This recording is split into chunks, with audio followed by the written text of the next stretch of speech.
여러분, 우리 시그마의 성질 활용하시면은 등차 등비 수열이 아닌 조금 더 특별한 수열들도 그 합을 구할 수가 있거든요. 자연수의 합부터 차근차근 시작해 보겠습니다. 1부터 n까지의 자연수의 합은 등차 수열이긴 하거든요. 첫째 항이 1이고 공차가 1인 등차 수열에 해당이 되기 때문에 등차 수열의 합 공식 활용해 보겠습니다. 2분의 항의 개수에다가 제 1항과 제 n항의 합을 곱해주시면 등차 수열의 합 계산할 수 있었습니다. 정리해보면 이와 같습니다. 자연수의 합은요, 2분의 n 플러스 1로 계산할 수가 있다. 다음으로는 자연수의 제곱의 합을 계산해 볼 거예요. 지금부터는 등차 수열도 아니고요, 등비 수열도 아니에요. 1부터 n까지 자연수의 제곱의 합 계산을 해볼 텐데요. 이러한 아이디어로부터 출발하겠습니다. 연속한 수의 차를 합해보는 거예요. 무슨 말이냐면은 예를 들어 이러한 모양 k와 k 플러스 1 연속한 수잖아요. 그들의 차를 합해보면은요. 만나서 0 돼서 사라지는 친구들이 많이 생겨요. 다만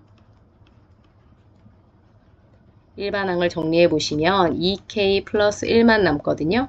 우리가 궁금한 건 제곱이니까요. 제곱의 차이를 활용하지는 못할 것 같고요.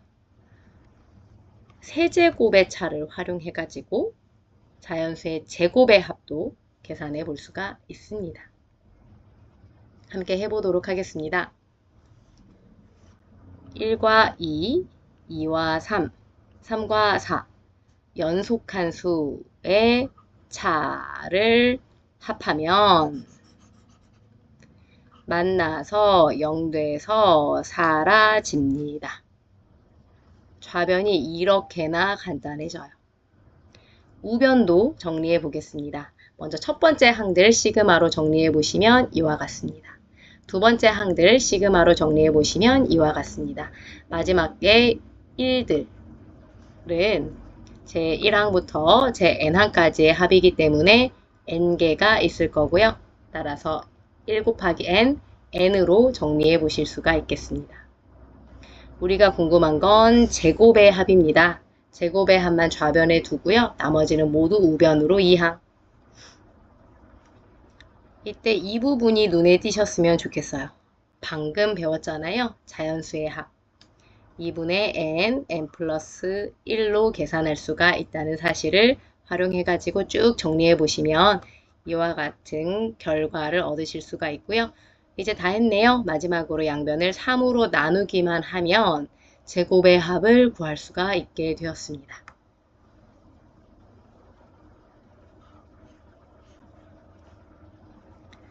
제곱의 합은요.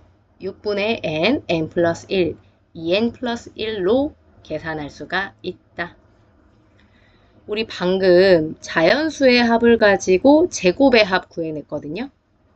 자연수의 합, 제곱의 합 활용하시면은 세제곱의 합도 구할 수 있지 않을까요? 1부터 n까지 자연수의 세제곱의 합 또한 마찬가지의 아이디어로부터 출발합니다. 연속한 수의 차를 합해보는 거예요. 예를 들어 이와 같이요. 연속한 수의 차를 합해보면은 만나서 0 돼서 사라지는 친구들이 많을 거예요. 우리가 궁금한 것은 세제곱이기 때문에 4제곱의 차이를 활용해 보겠습니다. 똑같은 방법으로 해보시면요. 좌변은 이와 같이 간단하게 정리가 되고요. 우변은 제곱의 합, 자연수의 합, 이미 배운 내용 활용해가지고 정리해 보실 수가 있겠습니다. 정리해 보시면은 이와 같은 공식 얻어내실 수가 있어요. 세제곱의 합은요. 2분의 n 플러스 1 전체의 제곱으로 계산할 수가 있다. 세 가지 공식 굉장히 많이 활용되는데 상당히 복잡하게 느껴지시죠? 익숙해지실 때까지 연습 많이 하시면 자연스럽게 체득되는 날이 올 거라고 믿습니다. 교과서 148페이지 예제 1번입니다.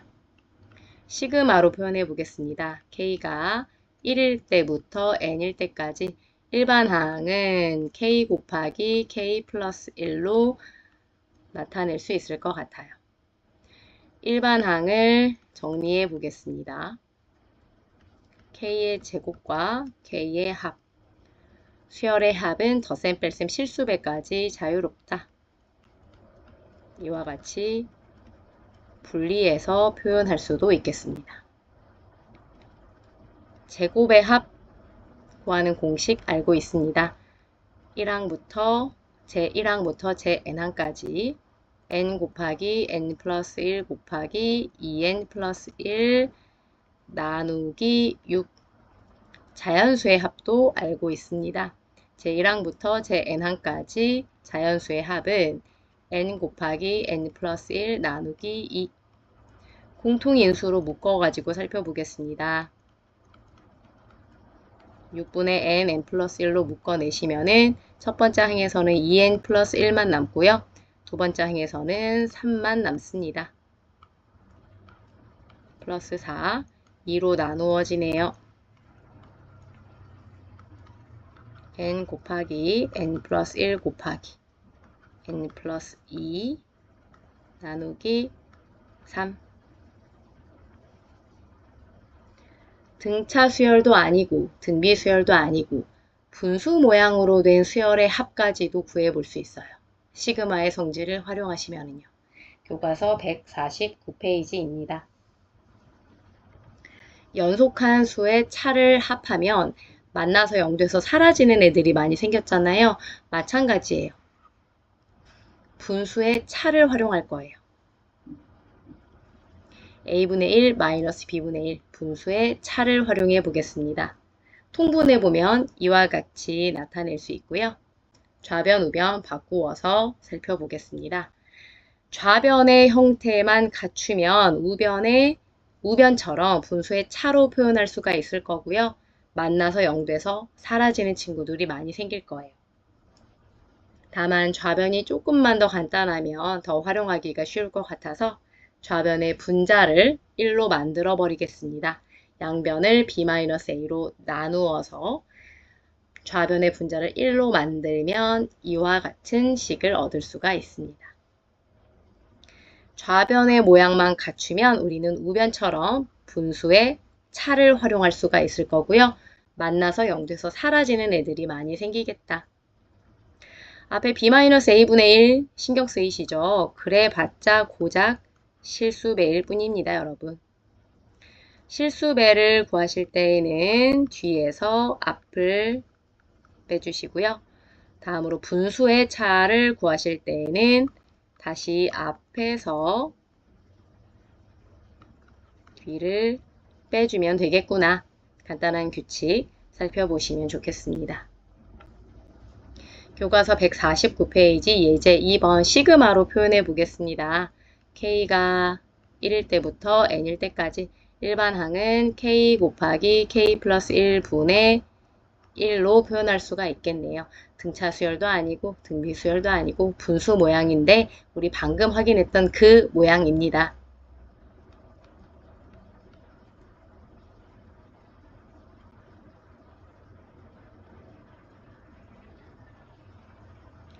분수의 차를 활용해 볼게요. 분수의 차를 활용하기 위해서 먼저 실수배 부분 뒤에서 앞을 빼서 실수배 만들어 주시고요. 분수의 차이 부분 다시 앞에서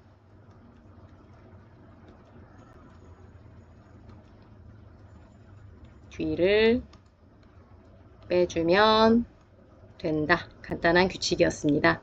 실수배 부분 살펴보시면 1이거든요. 생략할 수가 있을 거고요. 일반항이 이와 같이 간단하게 정리가 될 겁니다. 벌써 예측이 되시죠? 0에서 사라지는 친구들 많을 겁니다. 제1항, 제2항,